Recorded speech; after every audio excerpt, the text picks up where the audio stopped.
another one bites the dust. No algorithms, no playlists, no streaming numbers inflated by background plays. The 10 best-selling rock songs of all time moved their 11 o'clock, 12 o'clock, rock, we're gonna rock around the clock tonight. millions the hard way, pressed onto vinyl, played through AM radio, passed from one person to another because the feeling was too good to keep to yourself. That is how you build something that lasts, and everything on this list has lasted.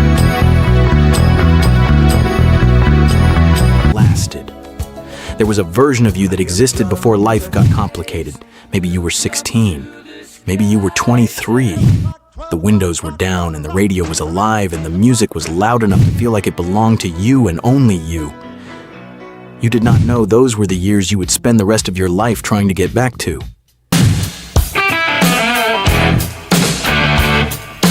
You were just in them, and these songs were the soundtrack to every single moment that mattered. Tonight we are counting down the 10 best-selling rock songs of all time. The tracks that earned every one of their millions the old way. One copy at a time, one human being at a time. No shortcut and no machine doing the heavy lifting. But hold on to this before we start. One song on this list peaked at number 9 when it was released. Number 9. The label shrugged and moved on. Radio played it twice and moved on. And then, slowly, invisibly, while nobody in the industry was paying attention, it became the best-selling digital song of the entire 20th century. That story is coming, and when we get there, it will change how you think about every song on this list. Let's go. Number 10, Another One Bites the Dust. Queen, Saturday Night. The party is past its peak. Someone found their jacket. Someone is checking for a ride. And then this bass line drops out of nowhere. 4 notes, repeating, relentless. The room decides it is not done yet. Nobody announced anything. Nobody made a case for staying. The bass line walked in and settled it for everyone.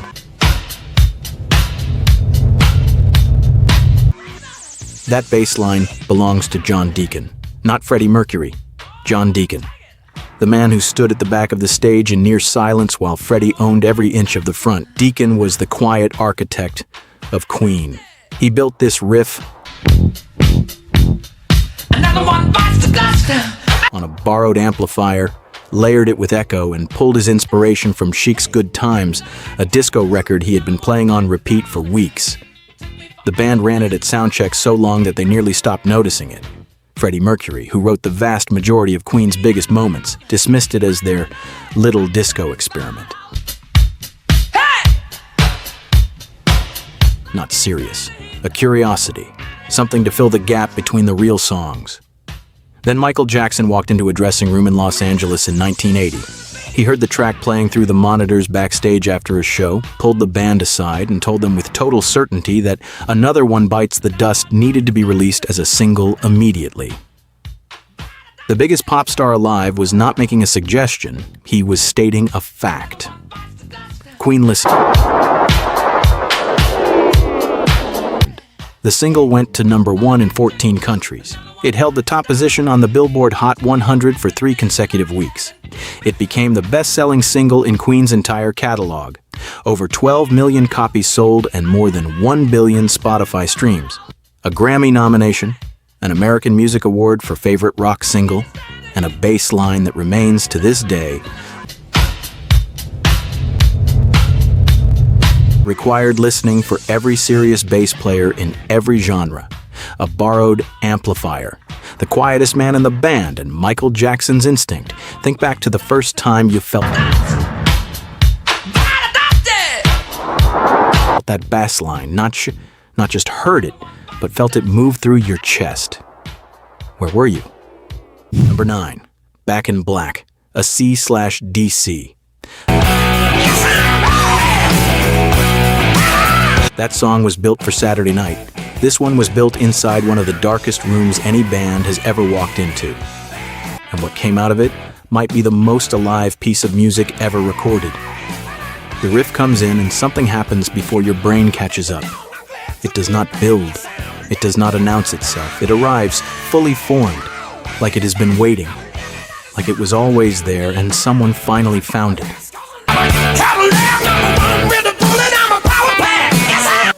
Three chords, no decoration, no complexity, just the sound of something that has decided it is not going to stop.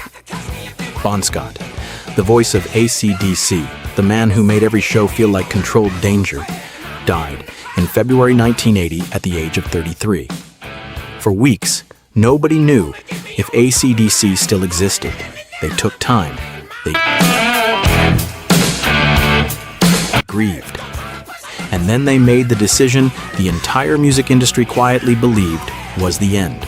They were going to continue. They flew to Nassau, Compass Point Studios, a new singer named Brian Johnson, producer Mutt Lange, holding the room together through sessions that carried a weight no one talked about directly. Johnson wrote the lyrics as a deliberate act of defiance against grief. He was not writing a tribute. He was writing a survival statement. The bell that opens the track is a sonic acknowledgement of Bon Scott. Half mourning, half declaration. They were not closing a door. They were walking through one that had just been blown open. Back in Black peaked at number 37 on the Billboard Hot 100. 37. The chart did not know what to do with it. The people did. The album has now sold more than 50 million copies worldwide. The second best-selling album in recorded history. Gonna get me on another ride. The single alone, 13 million units in the United States. It has appeared in more films, trailers, and defining cultural moments than most artists produce in their entire careers. From grief, from Nassau, from a band that had every reason in the world to stop. Do you remember the first time that riff hit you like a physical thing? Not background noise, but the actual weight of it arriving? Number 8. Wind of Change, Scorpions. From a song about surviving the loss of something irreplaceable, to one about an entire world that stopped, blinked, and started again. And the rock band that captured what that felt like before the moment had even finished happening. Close your eyes. It is 1991. The Cold War. The thing that hung over your entire childhood like permanent weather, the threat your parents never stopped carrying, the shape of the world you were born into, is ending. The Berlin Wall has already come down, and a German rock band releases a song with a whistled melody, a piano, and a voice singing about a river and a future and something blowing through everything. Somehow, it is exactly the sound the world was already making and nobody had put into music yet. Klaus Meine wrote that opening whistle backstage at the Moscow Music Peace Festival in 1989. He was standing outside watching the crowd, Russians and Westerners sharing the same space, something that had never felt normal in his lifetime.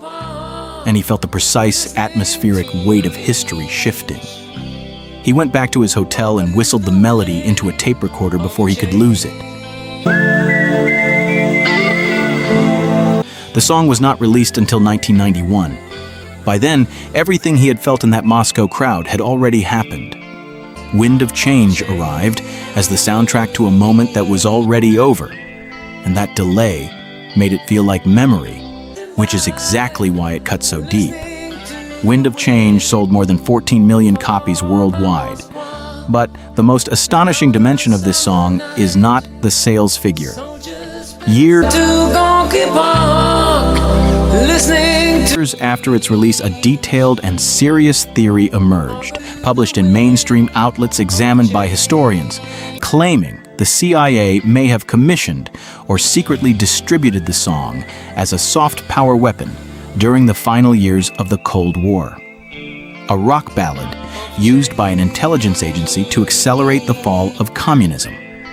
The Scorpions found it entertaining. They also acknowledged it pointed at something undeniable about what they had made.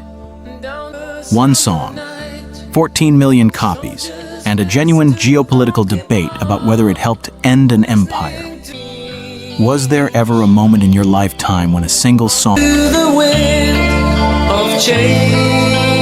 captured exactly what the whole world was feeling? For an entire generation, this one was it. Before we continue, can I ask you for a small favor? There's something I honestly don't understand. Only about 10% of the people who watch Nostalgia Rock YT are actually subscribed. That means more than 90% of viewers enjoy the videos, listen to the music, relive the memories, and then leave without subscribing. And if I'm being honest, that can be a little heartbreaking, because these videos don't just appear. Every upload takes hours of research, fact-checking, script writing, editing, and preserving the stories behind the music we all love. We do all of that because these songs deserve to be remembered. So when thousands of people watch and enjoy the content, but only a few take a second to subscribe, it sometimes feels like the work is being appreciated, but the people behind it are being forgotten. If this channel has ever helped you rediscover a song, relive a memory, or simply made your day a little better, please take 1 second to subscribe. It's completely free, but it's the biggest way you can support what we do. Every subscription encourages us to keep going, keep creating, and keep preserving the music that means so much to all of us. Thank you for being here. Now, let's get back to the music. Number 7. Livin' on a Prayer, Bon Jovi.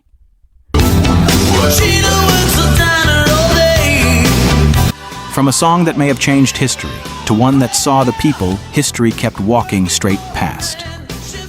It is 1986, a one-bedroom apartment somewhere in working-class America. Tommy has not come home yet because Tommy is still on the docks. Gina has been on her feet since 6 that morning and still has hours ahead of her. The rent is due Friday. Friday is 4 days away. They are in love and they are tired and they are not giving up. But not giving up is doing a tremendous amount of work right now. And then this song comes on the radio and it says exactly what they cannot find the words to say to each other. We are halfway there. We are holding on. That is not nothing. That is in fact everything. John Bon Jovi, Richie Sambora, and Desmond Child wrote this song for Slippery When Wet in 1986. The decision that almost killed it is also the reason it became immortal. The full chorus does not arrive until nearly 3 minutes in. 3 minutes of build-up before the release. For radio in 1986, that was borderline commercial suicide. Station programmers wanted it shortened. Producers questioned the structure. Richie Sambora's talk box effect, that warped, sliding, unmistakable sound in the bridge, was nearly cut entirely for being too strange.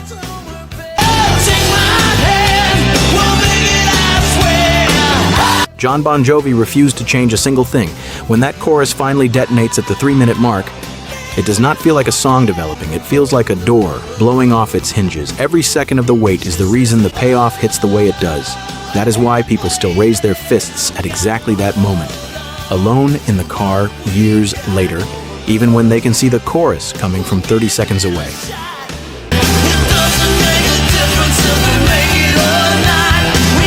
In 2024, the RIAA certified Livin' on a Prayer 8 times diamond.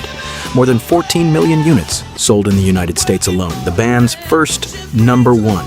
40 years later, it still plays at weddings, karaoke nights, and stadiums, and people are still choosing to believe during the build-up that this time it might hit even harder. Do you still sing every word when that chorus finally lands?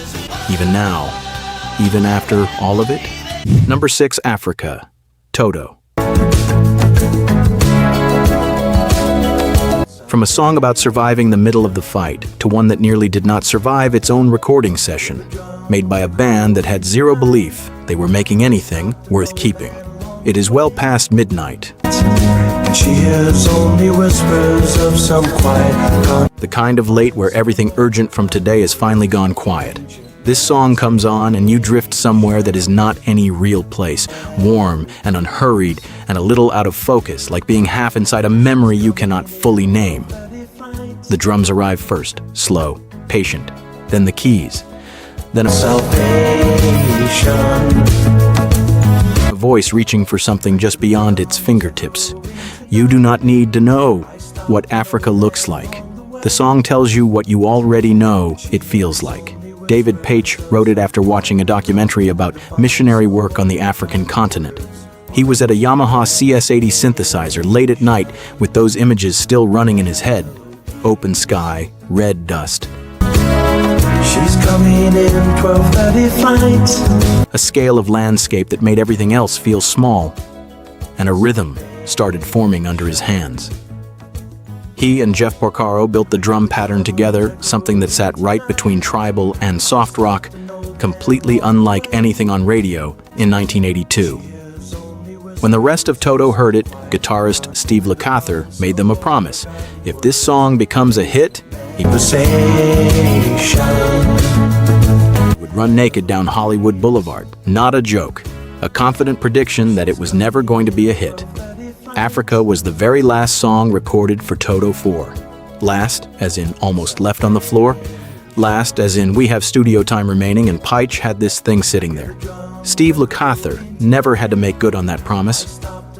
Africa received diamond certification in the She hears only whispers of some quiet United States in September 2024, more than 15 million units sold. It was not the lead single. It was not the expected hit.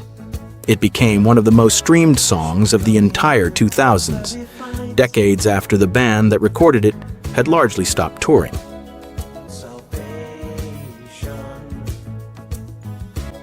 Every generation finds this song and immediately claims it as their own, not because anyone pushed it to them, but because someone sent it to someone else who needed it.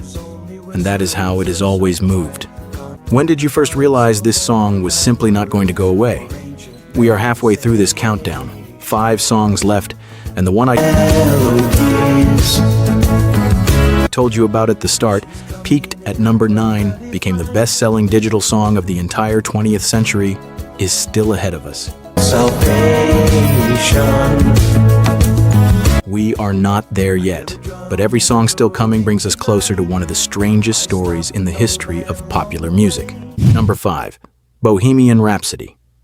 Easy go, little high. Queen from a song nobody in the band believed in to a song the entire music industry told one man was impossible, that he recorded anyway, unchanged, and released without asking permission from anyone. There is a specific moment, and you know the one, where you stop just recognizing Bohemian Rhapsody and actually listen to it. To me. Followed it from the first piano note, through the ballad, into the opera section, through the hard rock explosion, and back to that final quiet ending. And something shifted in your understanding of what music was capable of doing. 6 minutes, no conventional chorus. A piece of music that contains 3 completely different songs and is somehow more coherent than anything built around a standard verse-chorus-verse structure. I'm just a poor boy. Freddie Mercury decided the rules did not apply to him. Bohemian Rhapsody is 6 minutes of proof that he was completely correct. Queen recorded it across 5 separate studios in 1975. The operatic section alone took 3 weeks to layer. The band sang the same vocal lines so many times that the physical magnetic tape began to deteriorate from the repeated passes. You can hear the analog wear if you know exactly what to listen for. EMI told Mercury the song was uncommercial and unplayable on radio. He did not argue. He did not negotiate. He went back into the studio and changed nothing. A DJ at BBC Radio 1 received an advance copy and played the full 6 minutes on air. Not an edit, not a clip. The entire song as Freddie recorded it. The phone started ringing before it was finished and did not stop. EMI realized almost immediately that they had fundamentally misjudged something. By the time anyone raised the idea of shortening it for radio, Bohemian Rhapsody had already entered the UK charts at number 1, where it remained for 9 consecutive weeks. More than 17 million copies sold worldwide. After Wayne's World brought it back in 1992, and after the 2018 Biopic delivered it to a generation that was not alive when it was recorded. It became the most streamed song of the entire 20th century. Made in 1975, on tape that was physically falling apart by a man who simply refused to hear the word no. And it is the most listened to piece Open your eyes of music from a 100-year period. When did you truly hear this song for the first time? Not have it on, not recognize it, but actually stop and follow every single thing Freddie Mercury was building. Number 4, Eye of the Tiger, Survivor. From a song that rewrote what rock music was allowed to be, to one written by a band nobody knew, because the first choice said no. It is 5:45 in the morning. The alarm has been going for 2 minutes. There is something today you do not particularly want to face, something waiting that requires more than you currently feel like you have. And then 4 notes come through that speaker, descending, repeating. Your jaw sets before you make a conscious decision. You sit up, not because you feel ready, because that sound does not leave you the option of staying down. Sylvester Stallone needed a title track for Rocky III in 1981. His first call was to Queen. Specifically, he wanted Another One Bites the Dust, the very song at number 10 on this countdown. Queen declined. Stallone worked down his list until he reached a rock band from Chicago that most people outside of rock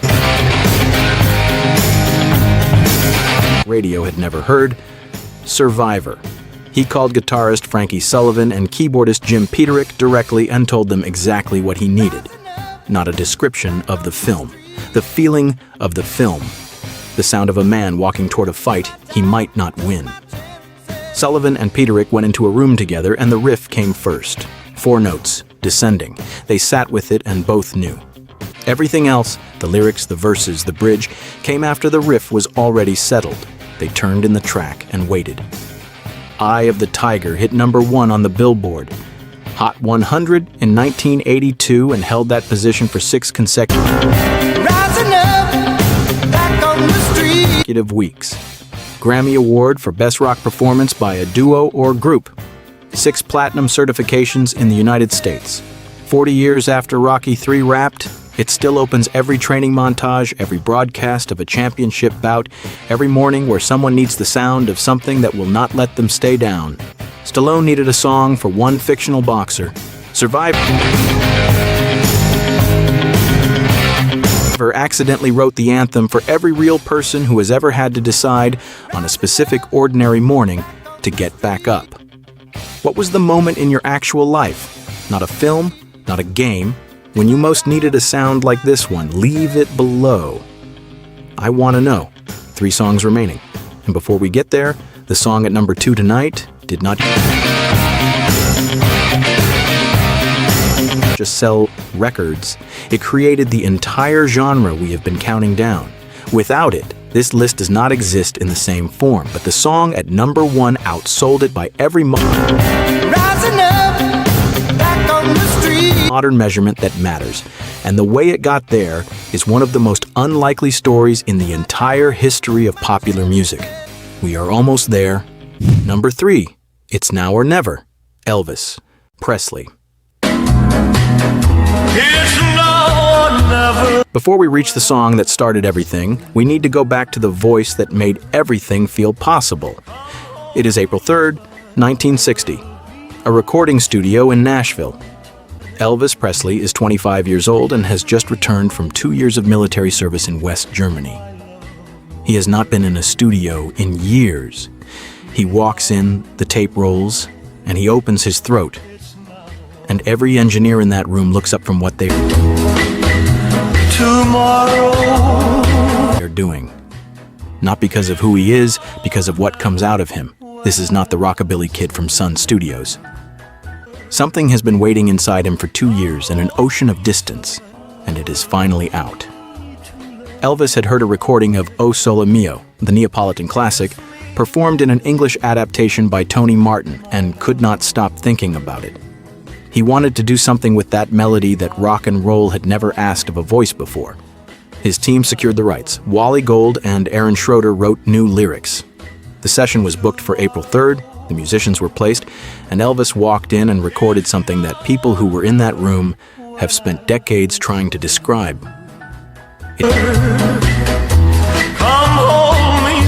It's Now or Never was released on July 5th, 1960.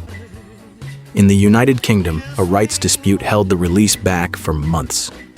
What happened during that delay had never happened before. Demand built until it became structurally impossible to contain. When the song finally arrived in British record stores, it had already accumulated more than 1 million advance orders. It debuted at #1 without spending a single day climbing the chart. In an era when that simply did not occur, it occurred. The song went on to sell nearly 20 million copies worldwide. And then, in 2005, 45 years after it was recorded, more than 2 decades after Elvis Presley had died, a reissue sent It's Now or Never back to #1 in the United Kingdom. Same voice, same song, 45 years later, #1 again. When was the last time a voice alone, before the arrangement, before the production, before anything else was present, made you stop and just listen? #2, Rock Around the Clock, Bill Haley and His Comets. That voice changed what music was allowed to ask of a human being. This song changed what music was allowed to do to a room full of them. It is 1955, a cinema somewhere in the United States. The lights go down. The film Blackboard Jungle begins to roll. A movie about teenagers the adult world had already decided were lost. And then, over the opening credits, a song comes through the speakers that nobody in that theater has ever heard, played that way in public before. Something with a backbeat you feel in your spine before your brain processes it. Something that says, move. The teenagers in that audience stand up. Some of them start moving in the aisles, some of them are shouting. The adults in the room do not understand what they're seeing. The teenagers cannot explain it either. They only know something has started and it is not going to stop. Rock Around the Clock was recorded on April 12, 1954 at the Pythian Temple in New York City. One afternoon, one session. When it was first released, it registered almost nothing on the charts. The label moved on.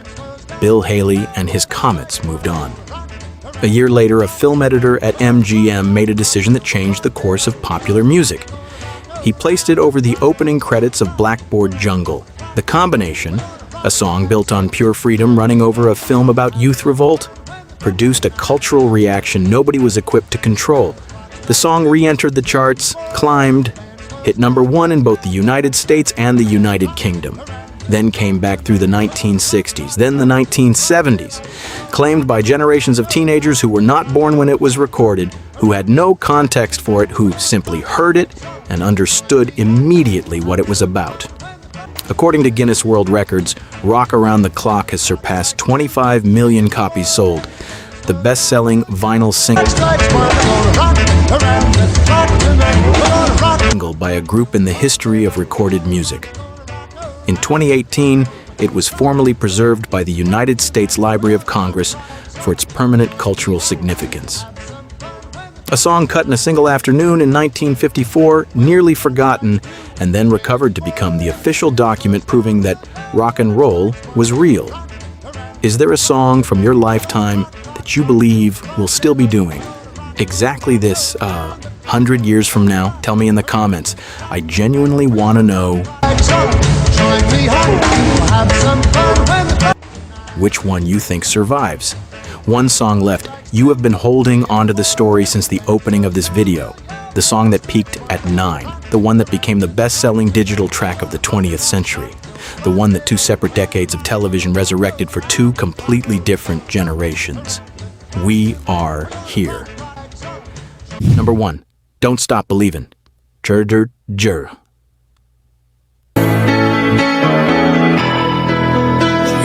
Journey. It is late, later than you plan to be awake. Nothing is wrong, no emergency landing, no full release. Just a melody that keeps reaching and a chorus that keeps building without ever completely arriving. Producer Kevin Elson raised the question of whether listeners would stay with a song that never fully paid off its own promise.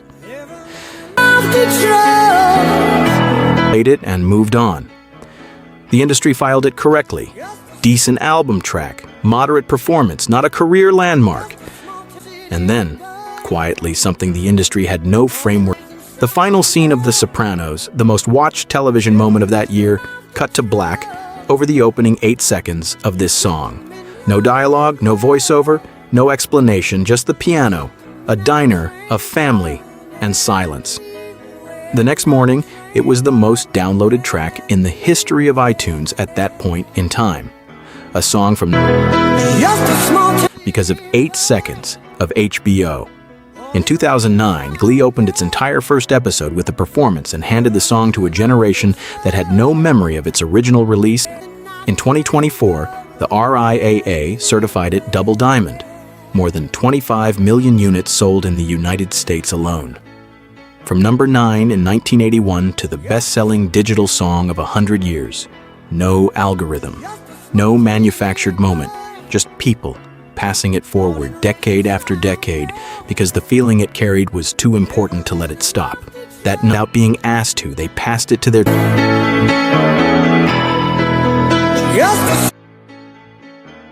children. Their children passed it further.